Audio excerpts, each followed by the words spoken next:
Hey guys, welcome back to our channel. If you're new here, hi, my name is Anshula, and today we are chatting about fiction tropes. There are specific plot structures and character constructs that will make me insta-buy or insta-borrow a book and add a show immediately to my watch list. These are my top tier, god tier fantasy and romance tropes that I ache for with all of my fiction loving heart. This list is ranked, so I'll be starting with general favorites like tropes I could read all day every day to absolute favorites, which means I probably won't dislike a book, movie, or TV show with these tropes. Enemies to lovers romances let antagonism be a gulf characters have to swim in before they drown in their feelings. Competition and rivalry reveals each character's strengths and smarts. Banter has an edge of bitterness. Characters tease and torment each other. This trope is full of friction and tension and verbal duels. I think I'm drawn to enemies to lovers stories because they are naturally slow burns. If two characters are competing, insta-love is out of the question. The enemies and enemies to lovers have staunch beliefs and ideologies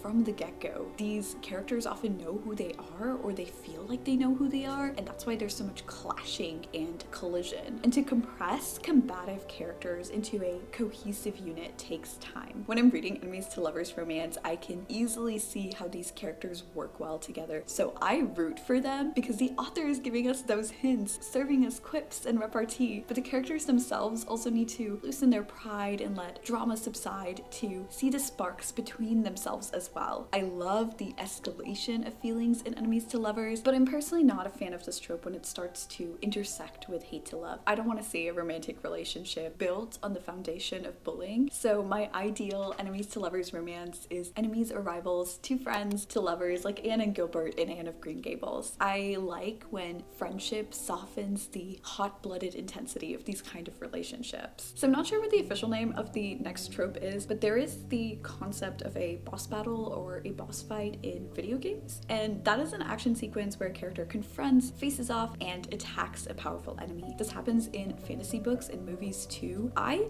love this type of scene. I don't care whether the fight happens between the hero and the main enemy or a minor villain. For me, these fights are incredibly satisfying to read about and watch. They are action-packed, and all the skills a hero has developed during their journey plays out in a high-stakes environment. I get to see whether a villain is cunning and anticipatory, or if they let their own beliefs and invincibility become a weakness. I like the one-on-one fight scenes like Gandalf versus Balrog, Wanda versus Agatha Harkness, Percy Jackson versus Ares, Aang versus Ozai in Avatar. These fights feel climactic. They show how characters have grown, call back to minor moments earlier on in a series, and display physical and emotional strengths in the matter of a few short minutes and pages. And I know these scenes are cliche, trite, unrealistic, and cheesy, but I am here for them. I don't claim to have good taste. I'm just telling y'all what my taste is. Jane Austen's Emma is the reason why friends to lovers is one of my favorite relationship tropes. There's something really cozy and comforting and sweet about friends to lovers. A character forms an emotional connection with someone before a physical connection, and there's mutual pining, lots of it. Friends to lovers also captures shifts in a character's priorities. Maybe the friends didn't perceive each other in romantic ways because what they loved about that person was not what they wanted in a lover at that moment, but it is now. And in friends to lovers romances, I get to see so much of a character's backstory, their childhood, and how their younger experiences shape their adulthood. And the friends already know that backstory, so they can be kind and supportive of each other, but also gently call each other out on bad behaviors because that's what friends do. It's not meant to be hurtful or offensive. It's just, let's both try to be the best versions of ourselves because I love you and I want that for you and would want that for you even if we weren't together. I love this. I love Emma and Mr. Knightley's dynamic in Emma. Tao and Elle's arc in Heartstopper. I was frustrated by Poppy and Alex and People We Meet on Vacation, but I ended up really enjoying that novel too. I like unreliable narrators in books. I know it can be jarring and disengaging to read from a perspective that isn't trustworthy, but I personally like seeing how a character's biases shape their telling of a story. Sometimes these narrators know they are unreliable and they hide information. They're telling the truth but not the whole truth, and being selective and dodgy about what they're sharing and when they're sharing it. And sometimes these narrators don't even know that they are unreliable. The story they are sharing isn't just a tale they're telling others, it's what they are telling themselves. And I think the unreliable narrator trope lends itself to an uneasy, unsettling, haunting atmosphere that works well in thrillers, mysteries, gothic horror, and lit fic. I also just love dark, twisted fairy tales, and sometimes what makes those fairy tales more thorns and less roses is an unreliable narrator. An unreliable narrator can agitate a happily ever after and completely unnerve me. When circumstances press characters closer together, I will giggle, squeal, and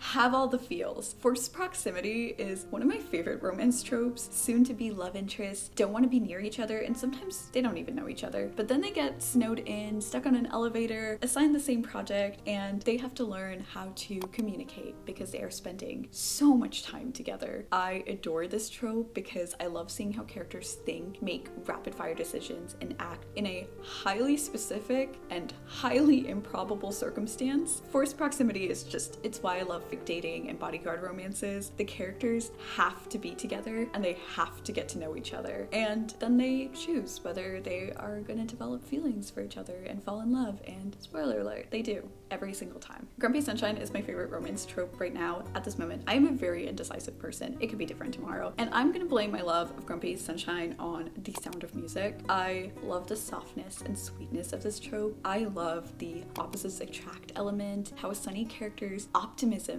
fills up a grump's half-full glass to the very top. I like the idea of a grumpy character's icy exterior melting. The grump is moody and cantankerous. The sunshine is full of glee. Their outlooks on life are usually not reflections of their past, but how they chose to individually navigate difficulties. Neither perspective is better or worse, but when those two perspectives come together, these characters see the world in a more balanced way that I just really enjoy reading about. The mentor is one of my favorite archetypes in fantasy stories. A mentor, usually an old man, gives advice to a young hero. The mentor has age and wisdom. He has seen it all, battles won and battles lost. He may have fought once himself, but he has since retired from fighting. He's a little senile, perhaps also haunted by mistakes he's made, but he seeks to guide while still giving a hero agency. This trope is one of the most cliche character tropes in existence. It is always the same cookie cutter, Gandalf, Frodo, Dumbledore, Harry type of guidance, but I love it. I get attached to these mentor figures. I think that's because mentors often feel like the closest character a hero has to a guardian or a parent, and that just really hits for me. Mentors teach a hero to navigate a fight with strategy instead of bullishness. Sometimes there are parts of the mentor mirrored in a hero, so we get a tiny little glimpse of the protagonist when he's older. I do want to read books with mentors who aren't old men, so if you have any recommendations, please let me know, because I love this trope to